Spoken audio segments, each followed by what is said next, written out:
Praise lord అండి అందరికీ. అందరూ ఎలా ఉన్నారు? బాగున్నారండి. ఈరోజు దేవుని యొక్క మాటలు హెబ్రీ పత్రిక 10వ అధ్యాయం 38 నుంచి 39 వరకు.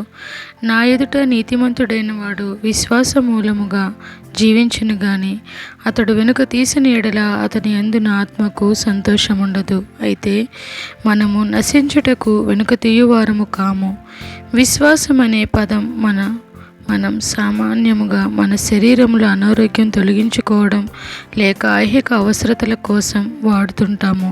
కానీ విశ్వాసం మీద మన నిత్యత్వం ఆధారపడి ఉన్నది అనే సత్యాన్ని కూడా పూర్తిగా అర్థం చేసుకోవడానికి ప్రయత్నము చేస్తే ధన్యులం.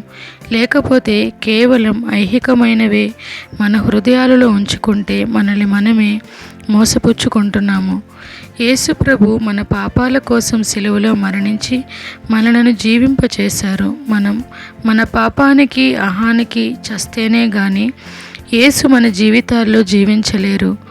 నీతిమంతులు విశ్వాసం మూలముగా దేవుని కోసం జీవిస్తూ ఉంటారు. కన్నీటి ప్రార్థనే ఆధారం, విశ్వాసమే మూలం. వాక్యానికి విధేయతతో జీవించడమే లక్ష్యం. వాక్య ధ్యానమే బలం, ప్రేమే సాధన, సత్క్రియలే ధనం, క్షమాపణ వారి అమూల్య గుణం. సహాయం చేసే చేతులు ద్వేషించే వారిని ప్రేమించి దీవిస్తారు. దీనత్వం, వినయం, సాత్వికమైన మనస్సును కలిగి ఉంటారు. వీరే సిలువ ప్రేమకు సాక్షులు. ఉపవాస ప్రార్థనలో బలం ఎరుగుదురు. హింసించే వారికి మేలు చేయగలరు. ఏ పరిస్థితి వచ్చినా ఆరాధన మానరు. క్రమముగా మందిరానికి వెళ్తారు. ఎలాంటి వారినైనా అవలీలగా ప్రేమించగలరు.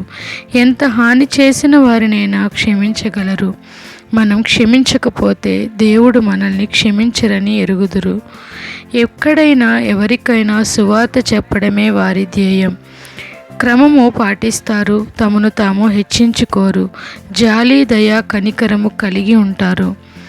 ఆరాధన అలవాటుగా కాకుండా భయభక్తులతో చేద్దాం. ఆదివారం రాగానే చర్చికి వెళ్ళకముందే గతించిన వారం రోజులు ఎలా ప్రవర్తించాము, దేవునికి లోబడి ఆయన చిత్తానికి అనుకూలంగా జీవించామా లేదా, మన ఇష్టమే జరిగించామా లేక ఆయన మహిమ ఆనందం కోసం ఏమైనా చేశామా అని ఆలోచించుకోవడం మంచిది కదూ.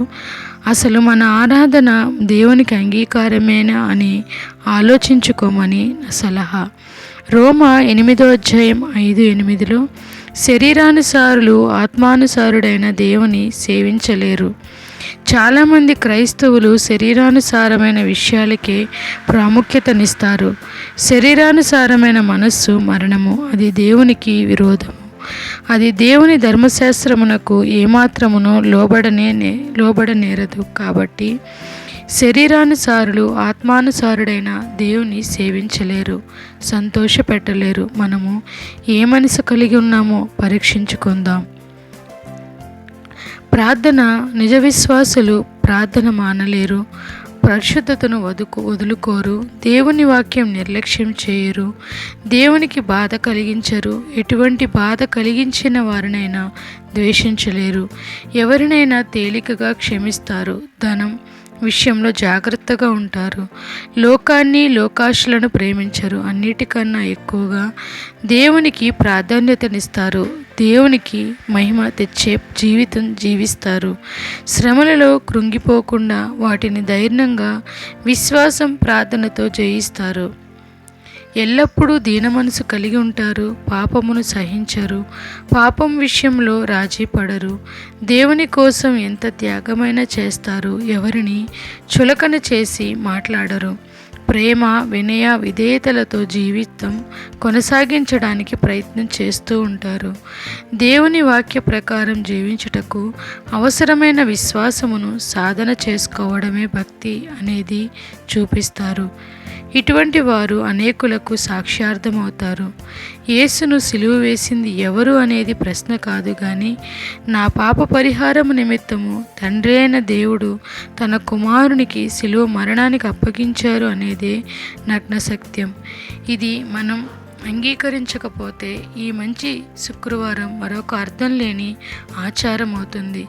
ప్రభువు శిలువలో పలికిన 7 వాక్యాలను గురించి నా వ్యక్తిగత అనుభవం: మొదటిది క్షమాపణ.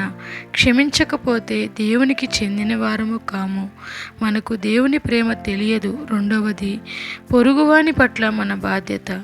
3 కుటుంబం పట్ల మన బాధ్యత. 4 దేవుని సహవాసం కోసం మన ఆర్తనాదం. 5 ఆత్మల కోసం దప్పిక. 6 దేవుని చిత్తము సంపూర్తి చేయుట. 7 మన శరీర ప్రాణాత్మలను దేవునికి అప్పగించుట. శిలువ పాపము, శాపము, సైతాను మరణంపై విజయము. మన ఆరాధనకు మూలం మన రక్షణ. మన రక్షణకు మూలం దైవ కుమారుని రక్తం. ఆ రక్తానికి మూలం దేవుని ప్రేమ. దేవుని ప్రేమకు మూలం మనిషి, దేవుని కుమారుడు. మనిషి దేవునికి చూపిన విధేయత వలన పాపి అయినాడు. పాపానికి మూలం సైతానుకు లొంగుబాటు. సైతానుకు లొంగుబాటు మనిషిని దేవునికి దూరం చేసింది. కాబట్టి జీవితంలో విధేయత, సాతానుపై విజయము, దేవుని ప్రేమ, యేసు రక్తంలో రక్షణ లేని వారు ఆరాధన చేయడానికి యోగ్యత ఉందో లేదో పరీక్షించుకోవాలి. నీ శిలువ రుధిరానికి సాక్షినై, నీ రక్తానికి ప్రతిబింబమునై, నీ ప్రేమకు నేను ప్రతిరూపమునై, నీ త్యాగానికి నిదర్శనంగా, నీ పరలోక పరిమళానికి సువాసననై, నీ పరిశుద్ధతలో ధన్యురాలనై, దీనత్వముతో ఆభరణముగా కలిగిన దానినై, ఈ లోకయాత్రలో నీ సేవకురాలనై, ఆత్మ సంపాదనలో రోషం గలదానిగా, జీవిత పదములో నీ శిలువదాసిగా జీవించాలని ఆశ తీర్చమని మనసారా కోరే నీ దీనదాసురాలు. మన జీవితంలో ప్రతి సూక్ష్మమైన విషయంలో పరిశుద్ధాత్మ నడిపింపు ద్వారా మనల్ని మనం సిలువ వేసుకోవడం తెలియకపోతే, లేక సాధన చేయకపోతే దేవుణ్ణి ఎప్పుడూ మహిమపరచలేము, లేదా భక్తి పూర్తిగా నేర్చుకోలేము. దేవుని దర్శనం పొందకముందు అది మోషే చేతిలో గొర్రెల కాపరి కర్ర. మోషే దేవుని దర్శనం పొందిన పిదప ఆ కర్ర దేవుని కర్ర. నిర్గమకాండము 4:20లో మనం కూడా అంతే అయ్యింది. అంతే. దేవుని ఎరుకకు మునుపు అన్నీ మనమే అనుకుంటాం. దేవుని ప్రేమను గూర్చి విని మారు మనసు పొంది ఆయనకు జీవితం ఇచ్చాక మనము మనకున్న వాటితో ఆయనకు సంబంధించిన వారమవుతాము. భక్తులు తమ జీవితాన్ని దేవునికి ఇచ్చిన పిదప ఇక ఈ జీవితం మాది కాదు అని గుర్తెరిగి ఆయన కోసం జీవించాలి, ఆయన ఇష్టమే చేయాలి అనే తపనతో ఉంటారు. కానీ చాలామంది దేవునికి జీవితం ఇచ్చాము, మారు మనసు పొందాము అని భ్రమపడుతూ లోకస్తుల్లాగా తమకు నచ్చినట్లే తమ సొంత నిర్ణయాల ప్రకారం జీవిస్తూ ఉంటారు. అందుచేత వారికి ఒక ప్రత్యేకమైన సాక్ష్యం ఉండదు. వారు అనేకులకు ప్రశ్నార్థకమవుతారు.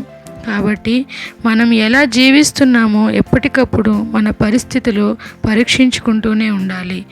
దేవుడి పరిశుద్ధ మాటలు మన వినికిడిలో దీవించునుగాక. ఆమేన్. ప్రైజ్ ద లార్డ్ అండి. Thank you so much.